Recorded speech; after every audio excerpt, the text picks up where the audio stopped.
Are you a service-based business that wants to align with event planners? This video is for you. I want to share with you how to get on preferred vendor lists for you to grow your business. For those of you that are new to my channel, my name is Jessie and welcome to Green Eyed Ambition. On this channel, we talk about all things back office systems that are intended to help other event industry business owners with growing and scaling. I have over 10 years experience as an event manager and planner, as well as a certified Honeybook Pro. So I love talking about all these topics. So if this is something you want to learn more about, you want to click the subscribe button so that you can make sure you don't miss out on the next video.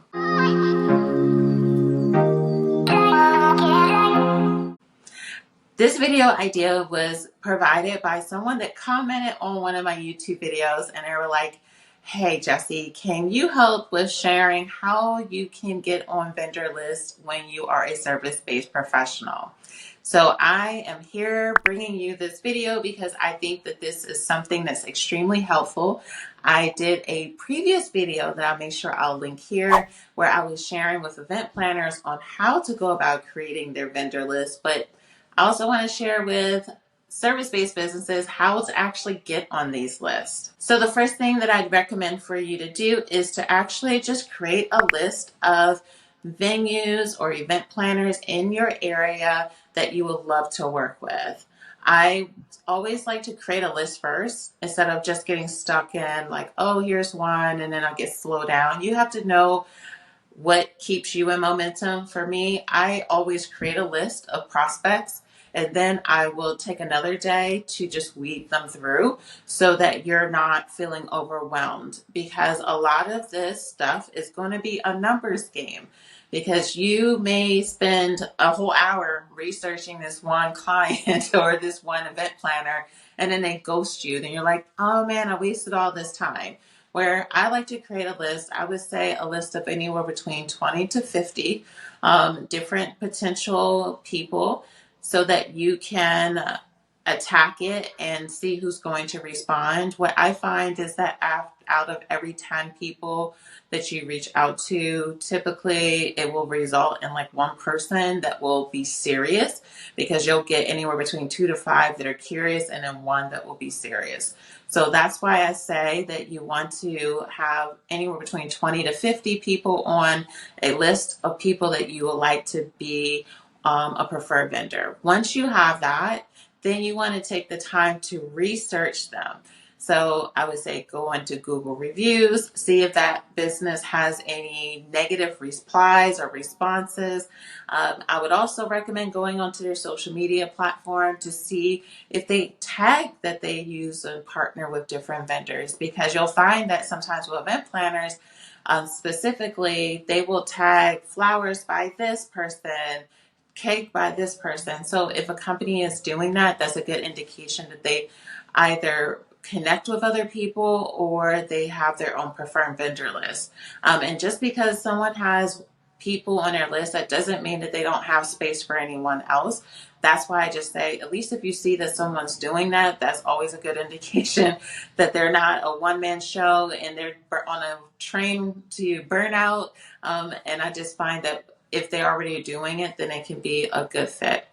So go into social media and see if this company is presenting themselves professionally with the content they're putting out there, the communication that they're putting out there. Check out their website. Again, you want to make sure that you're aligning yourself with the business that you want to align yourself with. And it may not be choosing the number one event planner in your area. I would say look at up and coming ones, because I find that those are, if they're really professional and they're hungry to grow, then you both grow together instead of only looking to the top people in your area. But however you want to do a combination, do some of the big names in your area and then also create a list of people that are up and coming that present themselves in a professional way that you think aligns with your brand. Okay, the next part about, now that you have this list of people, you've gone through their social media, you've gone through to see how they present themselves.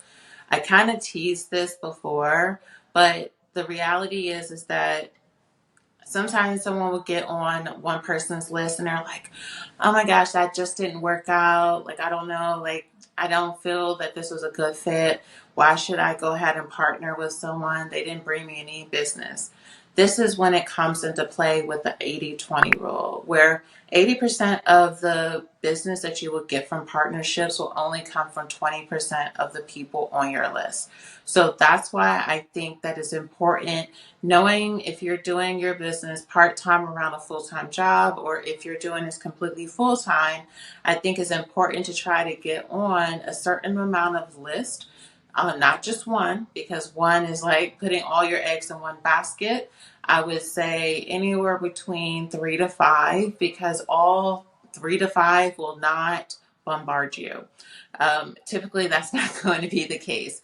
They may keep you consistent, but you will find that only 1 to 2 of those people will be really pushing for you, and that they will keep you super busy.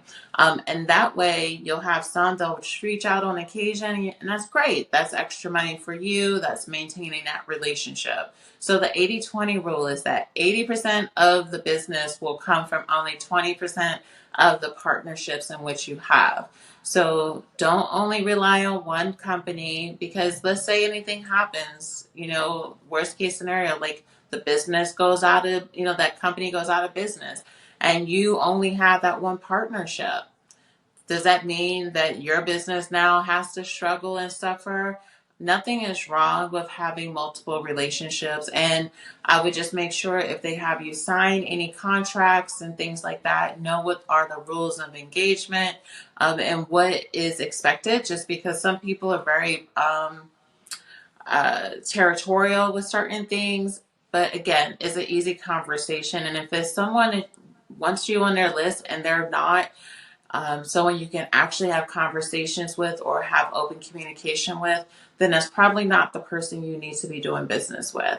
So you want to make sure that the people that you are on their vendor list, that you want to grow with them, that they treat you well, that they understand how to grow and want to grow with you. I think that that's super important. The next thing that I recommend for you, if you're trying to get on a preferred vendor list, is to invest in your skills.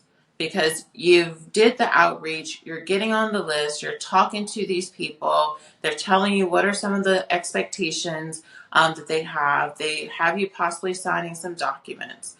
Now you're in this position where you're on list. Now I do recommend for you to take the time to invest in some of the things that can help you with positioning yourself even more powerfully.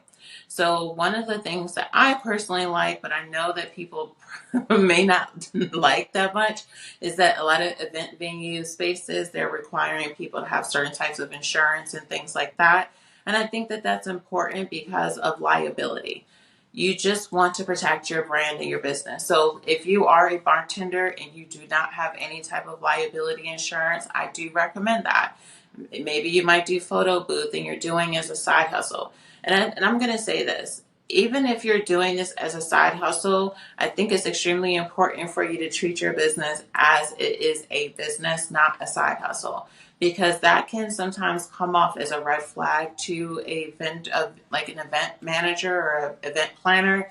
Because if I feel as if you're someone that's cutting corners in your own business, is going to have me pretty leery about how you're going to treat my business, and treat the partnerships that we have. So I do recommend you taking time to invest in finding, if you can't afford to possibly buy certain equipment, I recommend for you to look at places that will allow for you to rent the equipment, or look at ways to get affordable insurance, to potentially have a website, to think about what are some things that you can do to really position your business in a way that makes you look reliable. And then also, when you do that, I find then that excites the event planner, because they're like, oh man, this person, like, it's just exciting. I can only speak for myself. I love when my partners, they have new things that are going on, and I see that they're motivated for new goals, because I see it as a relationship.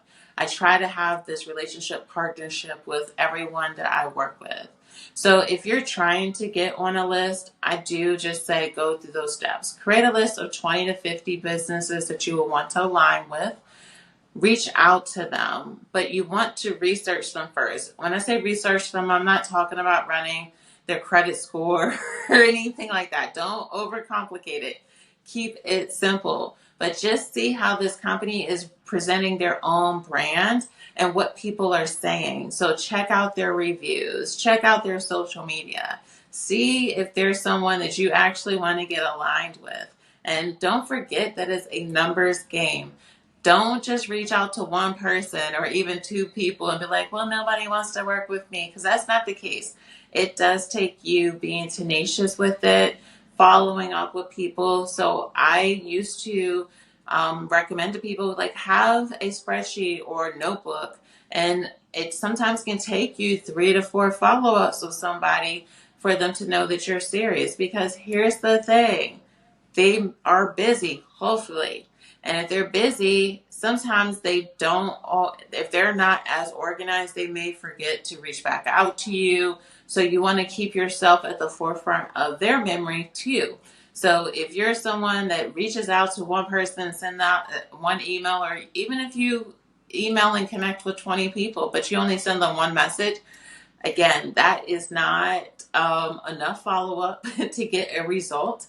And then once you get on certain lists, then you want to take the time to understand that everyone won't be able to bring in clients, but you want to maintain those relationships, and knowing that 80% of your partnership revenue is only going to come from 20%. So don't take it as this is a bad experience. Learn from it. Learn how do you strengthen those relationships, and go into it not just looking at it in a selfish way, like you're trying to take from them. I find that the most successful vendor lists are the ones where people feel like they're a team and it's a partnership. Because just as much as you don't want to feel like you're being taken advantage of, the event planner, event manager doesn't want to feel that way either. So once you do that, look at ways that you can maintain those relationships. Look at ways that you can improve the services in which you provide. So this is something that I would definitely recommend from anyone that's a balloon artist, a florist. I don't care if you're an entertainer. Then, like, people are looking for reliable partners. I'm going to say this again. People want reliable partners. Nothing scares me more is than a partner that is not making me feel confident because they're either not responsive, they are not consistent. We are looking for reliable partners. And so if you're wanting to pitch to people, don't be scared. Don't be afraid that they're going to say no. Some people may say no. Some people might say that they already have enough vendors. That even if they say that, I would still make sure I reach out to that person every 6 months to a year, because you never know what may have happened to that partner's relationship. Because some people do go out of business. Some people pass away, unfortunately. And I find that I love when someone follows up. I love when someone is communicative, and I then can tell who's a serious partner and who are just individuals that are just doing this for a quick buck. So I hope that this has been helpful for you. It's a numbers game. Don't give up, and check out the video that I did for event planners on how to create their vendor list. I think both videos together should help you with getting things going so that you can get your business together and organized to go into the next quarter. All right, that's it for now.